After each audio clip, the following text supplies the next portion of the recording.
FAQ numéro 5, bonjour à tous. Bonjour David. Bonjour Fred. Alors, sujet aujourd'hui hyper intéressant, qui remonte d'ailleurs assez régulièrement dans les sujets qu'on a sur le web. À quoi ça sert de créer du contenu sur un blog? Je vais même faire beaucoup plus simple. À quoi ça sert d'avoir un blog?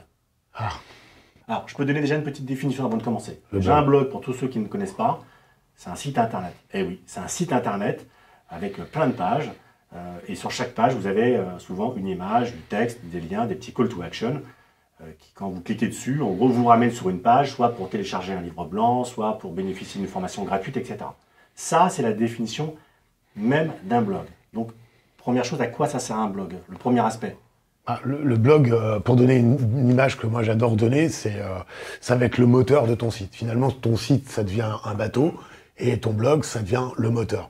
Pourquoi? Parce que bien souvent, le problème numéro 1 d'un site d'agent immobilier, c'est le manque de contenu. Il n'y a pas beaucoup de contenu, c'est ça. Il y a très peu de contenu, et en plus, il y a un élément qu'on expliquera peut-être à travers d'autres vidéos, c'est ce qu'on appelle du duplicate content.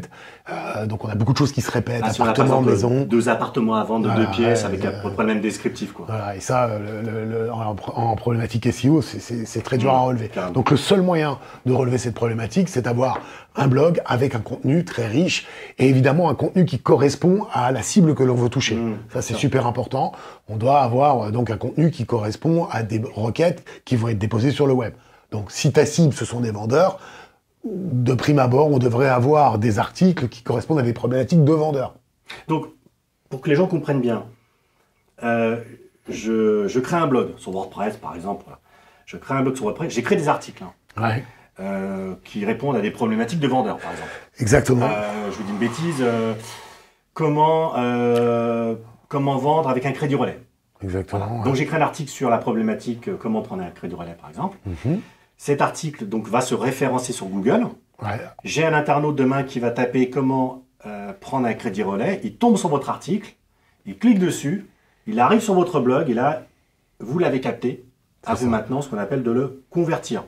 En gros, c'est ça. Condition, pas faire du publi rédactionnel, mais véritablement donner ton avis de professionnel à cette problématique. Ne pas s'amuser à faire de la redondance de ta marque ou de ton agence dans le texte. Parce que Google va s'en apercevoir sinon. Donc il faut vraiment jouer franc jeu. Et puis il n'y a pas de valeur ajoutée. C'est-à-dire que si à un moment ou à un autre, on attire quelqu'un sur son site pour parler d'une problématique qui lui tient à cœur, si demain il arrive sur votre blog et qu'il y a un sujet qui est complètement à côté de la plaque, ou que, du moins si la suite de l'article est chaotique, il va vite partir, mais surtout il ne reviendra jamais, quoi. Ouais, là il faut vraiment jouer de son expertise. Ce contenu il est très riche et intéressant, et encore une fois sur le web on n'y va pas par hasard, on a toujours des objectifs, et ainsi de suite. À ce même contenu, tu peux t'en servir également pour animer les réseaux sociaux. C'est-à-dire qu'une partie de ton contenu va être reprise sur les réseaux sociaux, et pour le lire, s'il est intéressant, ils vont revenir sur ton blog. Et on a un effet de ricochet sur le blog, ils sont juste à côté de ton site internet. Donc voilà, on a vraiment le début d'un dispositif pour aller sur le web. Évidemment, on peut l'amplifier, on le verra avec de l'AdWords payant, enfin en tout cas des actions payantes, mais déjà là c'est la base, enfin en tout cas c'est une base. Et puis ce contenu c'est intéressant parce qu'on peut le redupliquer sur du print, sur du papier, pardon, on peut le dupliquer sur d'autres supports. Voilà, on a vraiment... Et du coup, on donne une autre image en plus de notre expertise. Pendant des années, Fred, on a vu des agents immobiliers communiquer avec des maisons ou des appartements sur des flyers, sur des flyers à destination de propriétaires, pauvres propriétaires qui ne pouvaient pas comprendre quel était le la message. façon de se dire, mais moi j'ai un bien à vendre, il m'en file d'autres Alors avec le web, j'espère qu'aujourd'hui tout le monde a compris qu'il n'y avait aucun intérêt. Voilà, un intérêt du contenu, c'est qu'on va pouvoir avoir de vrais articles de fond qui peuvent intéresser notre cible, des propriétaires qui peut-être sont vendeurs aujourd'hui ou vendeurs demain. Alors, il y a un autre sujet dont j'aimerais vous parler aussi, ça c'est super important parce qu'on le voit tous les jours. Déjà, évitez de copier ou de plagier des articles que vous n'avez pas fait. C'est super important parce que déjà, vous allez exploser concrètement votre référencement puisque Google arrive à des algorithmes qui permettent de calculer ça. Et puis, il y a un autre point qu'on voit qui est assez répandu maintenant depuis ces dernières années, c'est l'agrégation de contenu. Ah, quelle erreur. Et ça, c'est vraiment une erreur parce que on vient de vous expliquer aujourd'hui que l'objectif même de créer du contenu à valeur ajoutée, c'est pour vous une façon de vous exprimer auprès de vos vendeurs, mais pas d'en toucher qu'un, mais d'en toucher des milliers sur le web, sur des sujets bien profonds et en tout cas qui le touchent.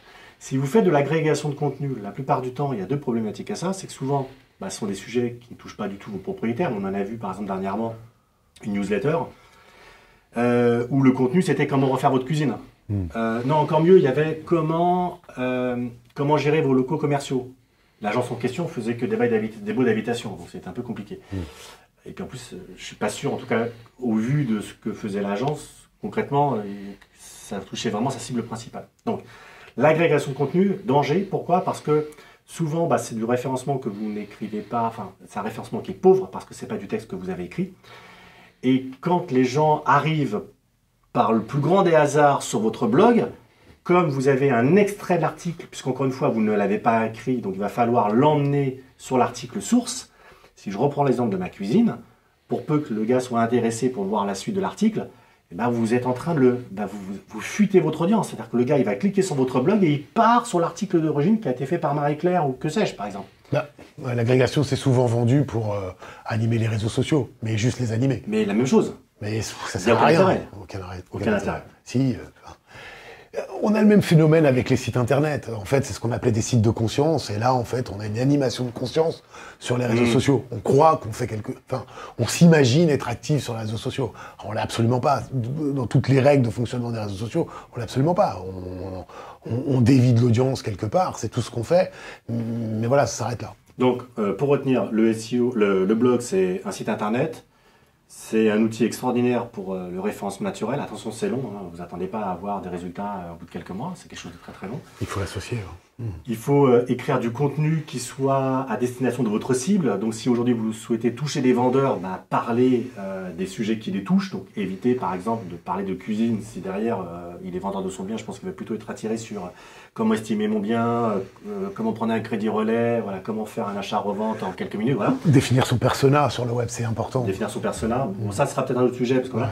Et puis dernier point, attention aux solutions faciles. Parce que les solutions faciles aujourd'hui, comme de l'agrégation de contenu, sont des solutions qui sont parfois un peu à double tranchant. C'est-à-dire qu'elles n'apportent rien, mais surtout elles peuvent vous faire rétrograder très clairement sur les moteurs de recherche, et ça sans vous en rendre compte. Oui, aussi. Top, écoute, j'espère que ces sujets vous ont plu, que la notion de blog est un peu plus, comme on dit déjà, un peu plus compréhensible pour vous. N'hésitez pas à nous faire part de vos retours dans les commentaires juste en dessous.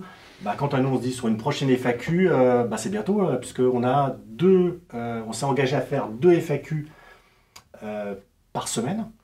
D'ailleurs, s'il y a des sujets qui vous intéressent, c'est le moment, mettez-les en commentaire. Oui. On ne pourra pas tous les traiter parce qu'on a eu quand même pas mal de demandes dernièrement.